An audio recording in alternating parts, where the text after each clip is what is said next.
ॲब्रॉडमध्ये MBBS करताना language problem येतो का? होय, हे खरं आहे. फर्स्ट इयरपासून थिअरी क्लासेस इंग्लिशमध्ये असतात, त्यामुळे अभ्यास करताना फारशी अडचण येत नाही. पण खरी अडचण कुठे येते तुम्हाला माहिती आहे? हॉस्पिटलमध्ये. पेशंट्सला इंग्लिश येत नाही आणि तुम्हाला लोकल लँग्वेजमध्येच बोलावं लागतं. पेशंटची हिस्ट्री समजून घेण्यासाठी, पेशंटला काय समस्या आहेत ते समजून घेण्यासाठी, डॉक्टरांसोबत आणि स्टाफसोबत बोलण्यासाठी लोकल लँग्वेज येणं हे गरजेचंच आहे.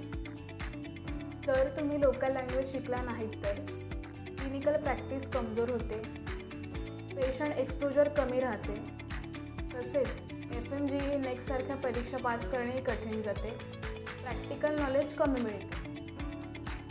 चांगल्या युनिव्हर्सिटीजमध्ये फर्स्ट इयरपासूनच लँग्वेजचे क्लासेस असतात, हॉस्पिटल प्रॅक्टिस देखील मिळते. पण खरी चूक कोणाची आहे? स्टुडंट लँग्वेज सिरियसली घेत नाही. लँग्वेज प्रॉब्लेम नाही जर तुम्ही शिकायला तयार असाल तर. लोकल लँग्वेज न शिकता तुम्ही MBBS ॲब्रॉडचा विचार करत असाल तर कठीण आहे. अशा अधिक माहितीसाठी आजच आमच्या YouTube चॅनलला फॉलो करा, तसेच Instagram पेजला फॉलो करा.